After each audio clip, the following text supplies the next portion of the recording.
The big question is how do we define this bio-based economy? If we're discussing is it a new thing or not, I mean, definitely there has been bio-based economy, especially in the Nordic countries, basically more or less forever. We've been living from the forests forever. So if you ask the question, reality or hype, it's very real. And when we're talking about bio-based economy in Brussels, they think more about new innovative applications. And they are mainly coming from the Brussels perspective or the continent perspective from the chemical industry. But there are a lot of links between chemical and wood industry, of course. Biomass availability, good quality, even quality, cost competitive biomass availability, that's scarce. And for me and for our company, that drives us towards solutions where we can pick it apart in a good way, selective way, and utilize the components with a very high yield. If we try to make exactly the same thing as the petrochemical industry is doing, we would have to get rid of all this oxygen, and then we lose a lot of yield. So it is, we should be focusing on other applications. And what better place to start than those that are already making money and expand on that instead of trying to leap into new things always. The hype is about something new and non-existent. That's fine, we need to do those things, but we seem to forget things that are in place already. Everything seems to be focusing on bioenergy, and that is a dangerous path, because I understand energy is important and bioenergy is important, but it seems to own the whole thing and forget everything else. Yeah, the conflict between bioenergy, biofuel on the one hand and bio-based chemicals on the other hand is a big issue in all European countries, not only in Finland and Sweden.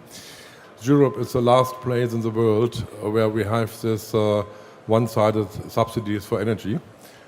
But I don't believe that the next major steps on the chemical side or new material sides will be large-scale bulk things. It will grow from specialized segments and finding new properties, competitive properties of the new materials, the new molecules or chemicals. And the discussion in Brussels to stop all incentives in 2020. And so we all should be really prepared to take over the biomass and other sectors, because I fear that in 2020 many energy and biofuel depending companies will really start fast decreasing. The bioeconomy would rather benefit from less policy instruments being put in the field, in our bioeconomy field. So you don't want subsidies? I don't want subsidies. Okay. If it, you want? If it cannot stand on its own, it is not going to be sustainable. In the absolutely worst term, the subsidies, the directing policy instruments, directing the focus to a certain small sector. Also, as a representative of the really small industry, this no subsidy team gets my vote, because basically the subsidies tend to be for existing players, large players, and in very capital-intensive areas. Whereas, I mean, we are a knowledge-intensive company, so we would like to see a level playing field where new ideas can flourish. I think there is one position where public funding is very much needed, and that is to demonstrate new technologies.